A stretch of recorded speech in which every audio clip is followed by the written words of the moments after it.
Hi, Boosh here with another video on Pictomancer.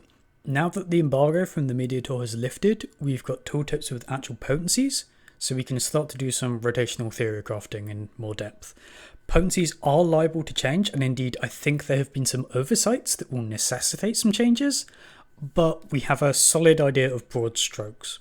One thing I'm glad to say is that my analysis from the live letter in earlier videos was basically spot on, and the tooltips have confirmed most of the stuff I theorized, like all the GCD speeds and relative potencies.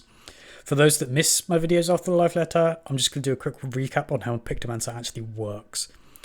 Pictomancer is essentially a job of two different systems that run parallel to each other but mostly don't interact. The first of these is the canvas system. Pictomancer has three unique canvases that they fill with respective unique motifs. These motifs are creature, weapon, and landscape. You cast a motif to store an OGCD called a muse for use later. These muses have cooldowns associated with them, which 40 seconds for the creature one, 60 seconds for the weapon, and 120 seconds for the landscape. Using the landscape muse, Starry Muse grants 20 seconds of a 5% raid buff and gives 5 stacks of a leyline like speed buff that's 25%.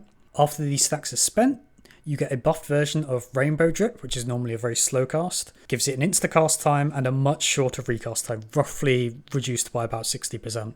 Starry Muse also grants access to a powerful follow-up called Star Prism. Using the Weapon Muse, Striking Muse allows access to 3 hits of a strong insta-hammer combo that crits and direct hits. Using the Creature Muse will perform a powerful damaging OGCD that adds a creature part to the canvas. After every other creature part, players will also gain access to an ability that summons either Mog or Modine based upon the creature parts added. The other job system that runs parallel to the canvas system is Ether Hue. This is the bulk of the filler rotation and has Pictomancer casting 3 spells on the combo. For normal, it's red, green, blue, which gains you a pip of white paint and 25 palette gauge. The pip can be used to cast White Holy, and 50 palette gauge can be used to perform palette swap. This palette swap changes the combo to a more powerful but slow casting cyan, yellow, magenta combo, and changes the next pip that you use into a dark comet. To round out this summary, Pictomancer also gets personal shield, a party shield, and a dash with some extra movement speed for utility. Next up, we have the nerd stuff with numbers and spreadsheets and stuff, which I'll go into detail. So for the actual numbers of Pictomancer, the earlier theorizing has basically been confirmed that using White Holy in your rotation in a vacuum is a DPS loss. The way to think of this is White Holy itself has a potency per second of 192 at base speeds. If you ignore Holy completely and just do red, blue, green to generate 25 gauge, flip gauge, and then do cyan, yellow, magenta, and comet, that has an average potency per second of 200. Holy's potency per second is less than that, so it's already diluting the pool and going to make it weaker. It also has the knock-on effect of you are getting a lower density in a complete loop of cyan, yellow, magenta, comet. Because this, when you cast it, isn't working towards generating any gauge. It's delaying when you get this off. So this is a complete loop, right, of 2 red, blue, greens, 1 cyan, yellow, magenta, a comet, and 2 holies. That is 12 GCDs versus red, green, blue, cyan, yellow, magenta, comet, which is 10 GCDs. So you have a high density, you have a high potency per second. That's the main thing for single target. Now, I imagine with potency changes, because this is a thing you kind of want to keep in mind, potencies do sometimes change between Media Tour, and like they're quick to patch if there's like slight discrepancies or things they don't like. For instance, in Endwalker, after Summoner released, they changed it so that the recast timer on things like Slipstream were longer than the cast time so that you can swift to gain GCD time, because it used to be they had a base recast time and then their cast time was longer, kind of like 5-4 on Black Mage.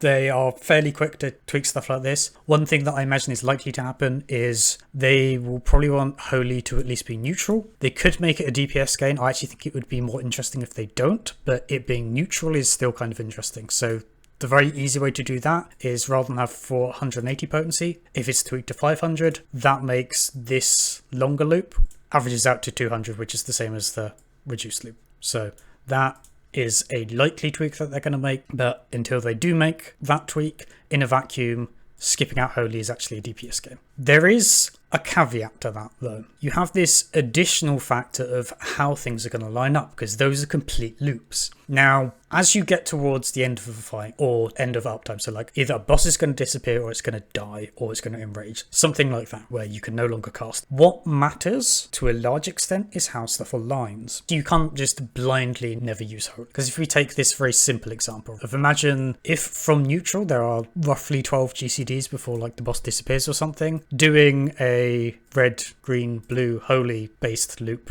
is going to give you the normal average potency per second of it. If you, in order to fill these, if you don't cast Holy and you just do red, green, then you're losing DPS. This is obviously incorrect. So blindly skipping Holy isn't strictly speaking better.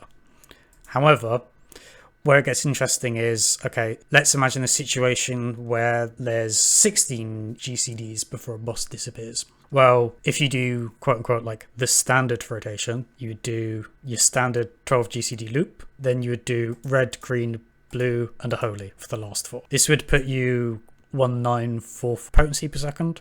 If you were to just blindly stick with no Holy, you've done your 10 loop, that's the 200 potency per second, and then you just do red, green, blue, red, green, blue, then you're losing out on quite a lot for DPS. However, if you're careful and you fill stuff with Holy to complete the loop, this is where there's going to be a lot of spreadsheeting, I think, on Pictomancer, then you gain something. By using Holy, you're carefully filling the timeline so that your average potency per second here is higher than this. But the reason why it's a gain is you're trying to increase the density of powerful spells as much as possible and remove as many uses of weak spells as possible. So in this situation, red and green is awful. If you are getting towards the end of a phase or an enrage or uptime or something like that, if you're going to start a red combo and you're never going to get into like doing most of these, then it is better to find a way to fill with Holy for these all to be Holies than it is to have these rotations, right? Because you're replacing these potencies with 480. Now, there is an obvious question with this of, okay, so how much over the course of a fight is this likely to gain you? Now, this is a little tricky to do, but we can basically figure out what is the worst case scenario and what is the best case scenario as like rough estimates. For starters, we can remove burst GCT stuff, right? Because at the 2 minutes you get a bonus rainbow drip because it's instacast. You get a free dark combo and comet because of a free palette swap. You get the follow-up to the 2 minute burst. And then other filler stuff, you're gonna be doing muses and your motifs and stuff throughout your rotation. But let's say all of that accounts for some amount of time, and then the amount of time we're doing the either hue filler rotation outside of that, in the ballpark of like 8 minutes in a fight. To get the worst benefit, we can look at, well, what's the ideal situation, what's the ideal timeline for a Holy rotation. And then to get the highest benefit, we can figure out what the ideal timeline is for a non-Holy rotation, around about that sort of mark. So to get the optimal rotation, you get a perfect loop because all of the gain is on the tail end of a loop because that's when the dark stuff is. And then you're looping back around to the red, green, blue, which is the weakest part. So you're dipping your average back down again. So the ideal Holy loop in this sort of ballpark, we can put it as like 15 Holy loops is 8.3 minutes, and we have a total potency of 99,000. We can then figure out how many clean loops there are of the non-Holy rotation. We do 17 non-Holy loops, and then we've got this amount of remaining time to fill. What can we do GCD wise to fill that? And we have two options, right? We can do a sort of mini Holy loop of red, green, blue, Holy, and then 3 Holy fillers, or we can do 7 Holy fillers. In order to do 7 Holy fillers, we would need to do some of those Holy fillers earlier in the rotation. Worst case scenario, you reactively do this, you get a very minor gain of 120 potency. If you plan out ahead of time, 240 potency. Now, contrast that with the ideal non-holy rotation, where you have 17 non-holy loops. That is just shy of 8 minutes. And then how many holy loops fit in that? Well, it's 14 and a bit, so we have 14 holy loops. We have this much time to fill. If you do your remaining GCD times, you can fit 5 GCDs in. Interestingly, there is no flexibility on the holy loop rotation because you are spending holies as soon as you get them. So you have no way to fill or do alternative stuff here. So what you end up doing is a red, green, blue, holy, red, which is very weak. So here we can see the potency is 94,600 for the holy rotation with 5 GCDs. And then the non-holy is 95,880. So here you're gaining 1,280 potency. So that's a significant gain, right? That's quite a lot. So on our low end, it's like an order of magnitude, right? Because this absolute worst case scenario for the non-holy rotation, it's like 120 potency. High end, it's like 1,200, 1,300 potency. So there is a lot of potential here to gain. It's going to be very timeline specific, and where you're really going to get the gains is being able to map out how to do holy filler stuff, I suspect. With regards to burst, I'm putting aside opener stuff because opener, it's like you're fairly restricted. There's not much flexibility with, you can't generate a bunch of resources. You have what you have and people are just going to map that out. There is a possibility that spell speed enables you to fit more stuff under buffs. There is a question if it's going to be worth it because your motif muse stuff is on a cooldown that's independent of spell speed. The other big thing, and this is where I think they've messed up pretty massively, is the AoE rotation. If you look at the potencies for the AoE rotation, the red, green, blue is abysmally low. And so is the cyan, yellow, magenta, to the extent that your single target, if you have 3 enemies, your single target rotation is actually still better, which is odd, seeing as most AoE stuff aims for 3 or more targets, so 3 is when it starts to be a gain.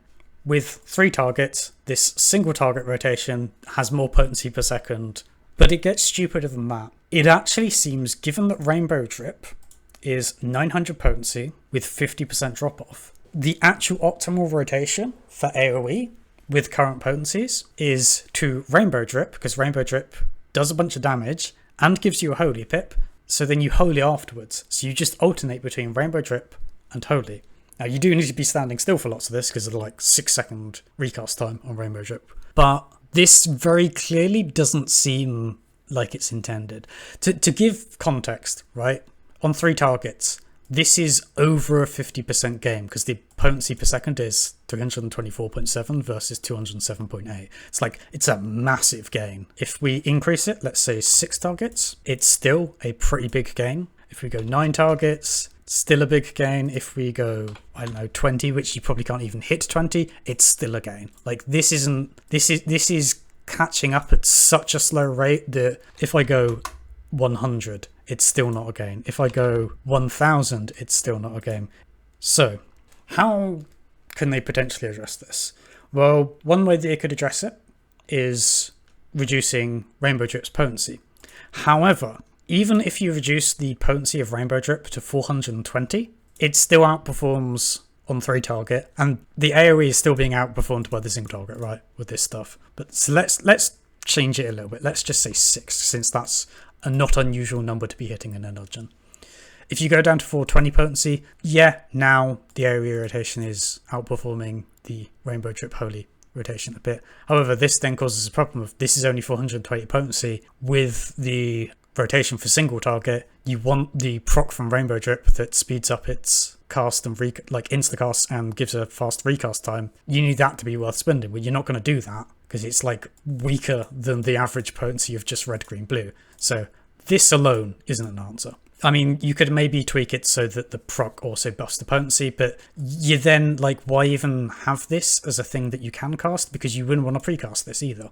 This alone, not a solution. If we look at other potential, if we make the drop-off go from 50% to 90%, so we only have 10% of the damage, at 3 target, Rainbow Drip still outperforms the AoE rotation. If we go to 6 target, now, yeah, okay, now it starts to outperform it a bit. 4 target, so it's still a gain to do this on 4. And I don't think they want this combination of actions to be like any sort of rotation ever. Likewise, you could increase the recast time for the non-buffed version. However, like, you have to go ridiculously high. You have to make the cast go from 6 seconds to like 10 or 11 seconds. Like, this is still in 3 targets, is a gain. This clearly alone isn't a solution. The real core of the problem, though, is just how bad the potencies are on the AoE rotation. If, for the sake of argument, you double the red, green, blue and the cyan, yellow, magenta, don't change the holies or the comets, because if you change holy, that also buffs this, which if we're assuming we're balancing trying to avoid this, if you just double the potencies of this, so these are just the potencies with doubled, you're still losing out with the current potency rainbow drip holy stuff on 3 targets. So you're still behind on 3 targets. If you go 4, okay, now you're ahead. But that shows how underpowered this AoE rotation is, where you can double the potencies and it still doesn't fix stuff. It's a mix of things, right? It shows how weak these potencies are and how ridiculous this is. This clearly wasn't thought of. What I suspect is that there will need to be fairly significant buffs, maybe not doubling, but like fairly significant buffs to the potency of the AoE rotation. But you could just double it. That might be an option. But then I'm assuming they came at these values because they wanted to balance it with the damage of all the like Medine and Mog and Wings and Hammer and stuff, right? Because then you're getting into a thing of, well, if you adjust this, you're going to have to adjust all those as well to not make this super overpowered. Maybe that can just be done with drop-off stuff. Who knows? Either way, you're going to need some mixture of buffing these AoE potencies because they are just far too low. And I would suspect maybe increasing the drop-off. So like if you had, let's say for the sake of argument, make this rainbow drip so it's like a 70 or 80% drop-off and then increase the potencies here, you can probably end up with this being a gain on 3 reasonably comfortably. So this to me seems like a massive oversight. It's tempting to usually with stuff go, oh, you know, it's a minor thing, or like they're going to tweak the potency. Like I can anticipate that maybe they're even aware of this holy thing, that with holy being a loss, and they might tweak it to this to make it neutral, right? Like that is a thing I can conceive they've already thought of. Maybe they didn't miss this, maybe it didn't slip past, right? This is just a thing that you iterate on. This feels like they just didn't pay attention and account for what their toolkit actually does and what effect that's going to have and map out how it's going to like benefit the numbers. It is fixable, but at least on release, I imagine, unless they spot this and fix it quickly, this is going to be your optimal area rotation. It's kind of cast. It's also like optimal 2 target rotation as well. It's like the idea that you go to 2 targets and you don't go single target stuff. You go this. Not even, you don't go single target, you go this as 2 target optimization. Is very strange. So yeah, I'm anticipating that this will change, but this is the optimization for AoE. But yeah, that is essentially it for the rotation stuff. Main takeaways: in a vacuum, using holy as a DPS loss. There are heavy caveats to that, in that the optimal way to use it is to use holy to align stuff so that you cut out the RGB rotation stuff as much as possible. That will require time learning and spreadsheeting, but you know, holding a holy, holding most of your holies and overcapping them isn't a bad idea as a default behavior. But yeah, that's it. AoE is kind of cast, but we'll see if they notice that. So yeah, that's the video. Hopefully this was of interest to some of the more nerdy people looking to figure out maybe some of the nuance of Pictomancer, the details. If you found this video interesting, feel free to give a like. If you want to see more of this sort of stuff, subscribe. I want to thank people that subscribed for hitting the 500 mark. I was expecting like maybe to reach that before Dawntrail came out. We actually hit it like about a week ago, I think. So that was great for you guys. 1,000 is the next mark. That will mean that I will get to advertise on videos and get single digits worth of dollars in ad revenue on stuff. But like, I'm less worried about that. It would be a nice goal, but the 500, I'm really happy about meeting that. Other than that, if there's stuff that you want me to cover, let me know. I'm planning primarily to cover some of the jobs that I have a personal investment in, like Ninja and stuff. But yeah, thanks for watching, and I'll see you in the next one.